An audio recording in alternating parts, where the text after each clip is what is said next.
Canonicity Advisory. This video contains speculation. Skibidi Toilet is an ongoing web series and is continuously developing. The content discussed in this video may be disproven or made redundant by the time you watch this video.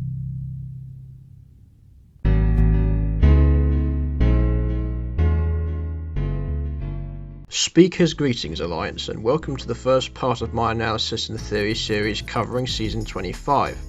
To save you time, I will assume you have watched the season and all its episodes beforehand. This analysis is only going to cover the important events and interesting things I've handpicked from the new season 25 scenes. We will also theorise and discuss certain things about these 7 secret scenes and the remake of episode 75. The reason why it's split into parts was because we have a lot to cover. It's also why this video was delayed, but I'll touch on that at the end of the video. So, what happened in these new scenes?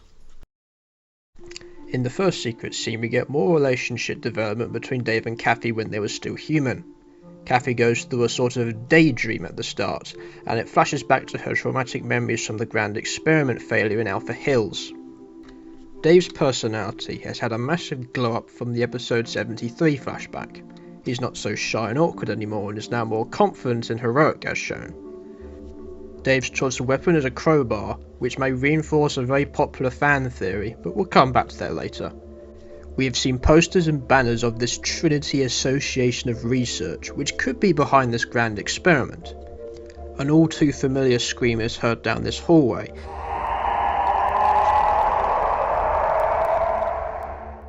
with Dave's body language reinforcing his eventual transformation into Plungerman. As we return to the present, we see that plungers no longer have spikes sticking out of them, likely removed due to safety. I've heard a couple of Skibidi creators say that this was a mistake on Boom's part, but I think it was intentional. It's a little bit like how we keep swords in sheaths, as to avoid poking people with a sharp object. We're shown that morale for the cameras has hit an all-time low.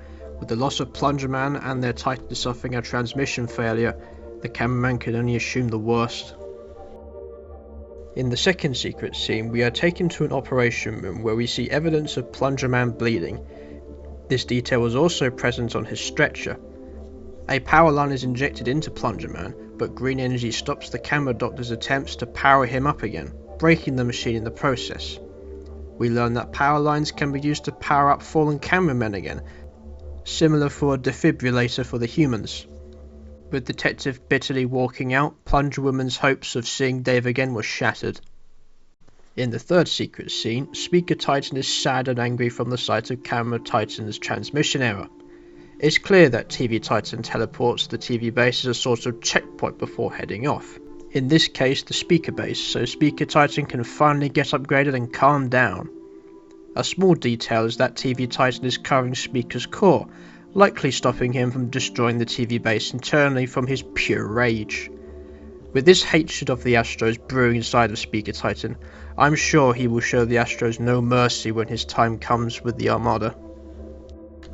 Now for the 75 remake.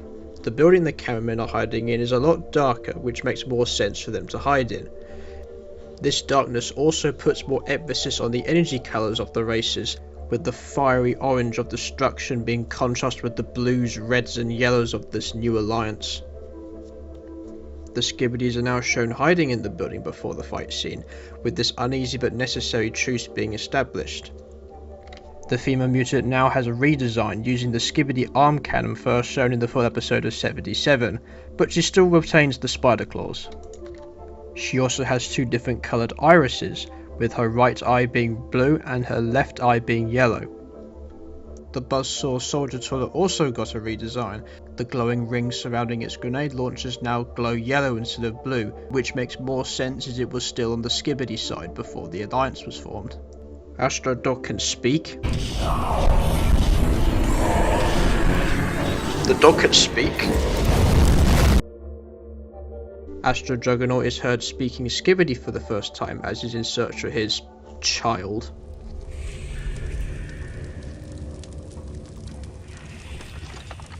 Follow me if you want to live. Come with me if you want to live. Yes, the alien reference. Oh my god, bro. Oh, hell no, man. What the fuck?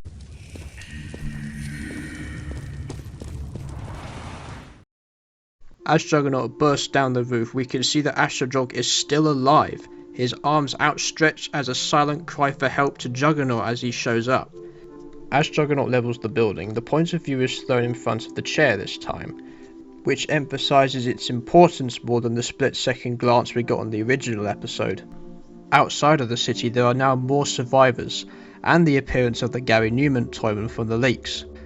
The chair is still there, but it's more ominous compared to the original episode. Lastly, we see the Astro Carrier awaiting above the city for further instructions. This was before it levelled the city in 76.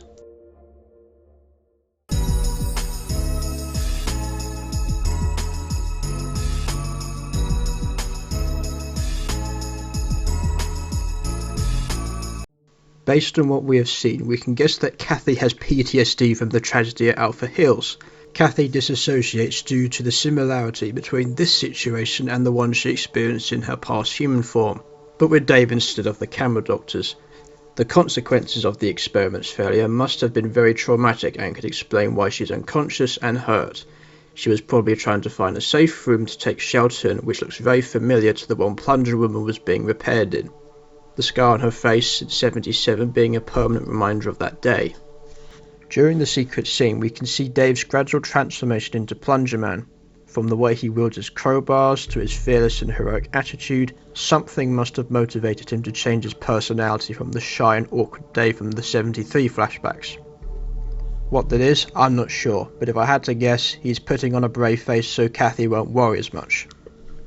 It's a popular theory that Dave plays the role of Gordon Freeman from Half-Life in this story, a pawn manipulated by an entity beyond comprehension, and Dave's use of the crowbars in this scene is no coincidence.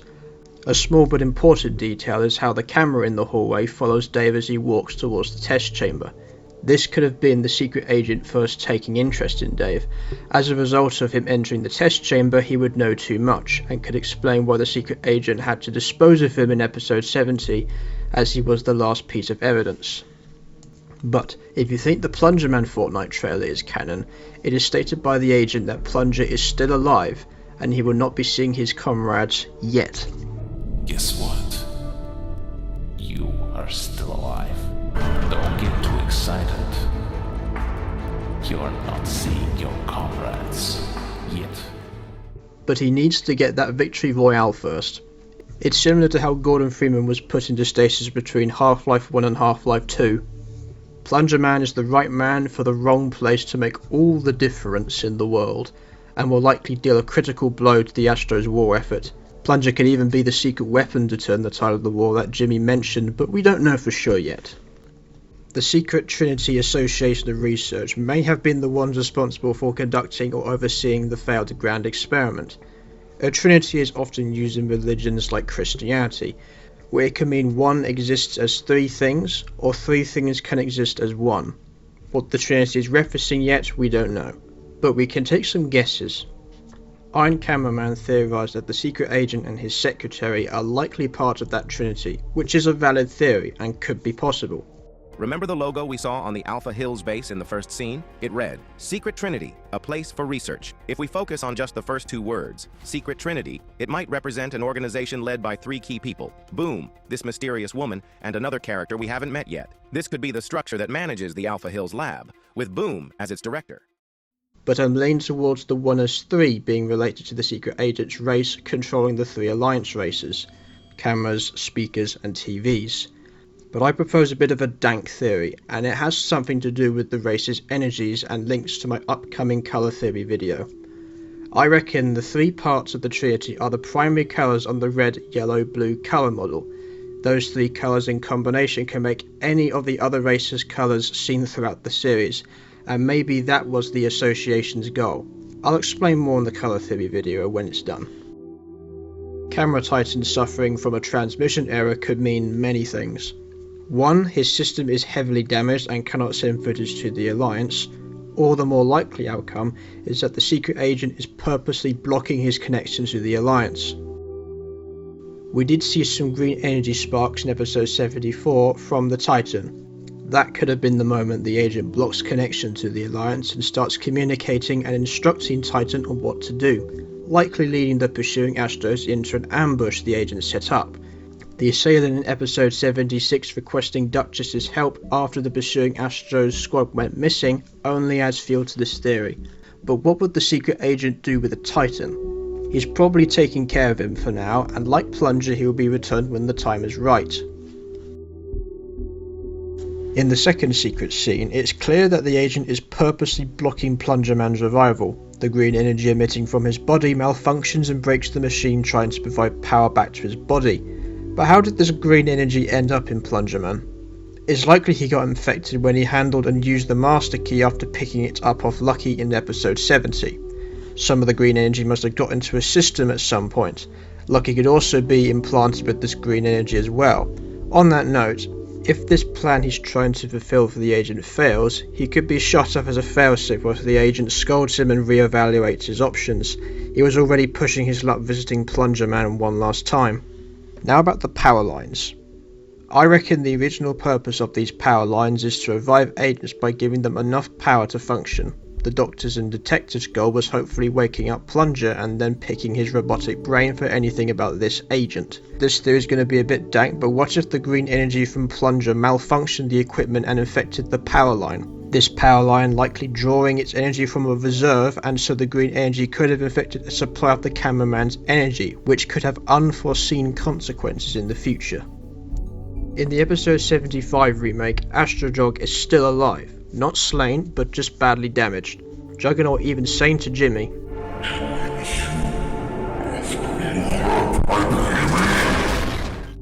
we can see its arms reaching out and flailing to Juggernaut.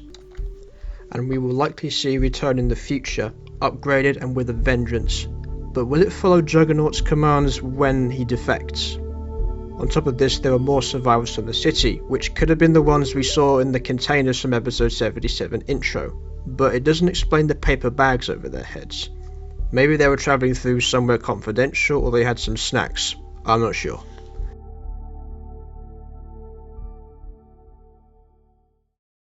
Well, I think that's enough for one video. Thank you for watching to the end, and I hope you enjoyed my late analysis and theories of season 25. I was originally going to cover all the secret scenes, but the word count quickly blew past 4,000, and that's when I realised I needed to stop, especially due to the time between uploads. Yes, this is going to be a multi-part series, but these theory videos will contain detailed theories and analysis of what I believe is going to happen in the future of the series. Some of these theories I don't think the larger Skibidi content creators have covered yet. With that being said, stay critical Alliance, and I'll see you in part 2.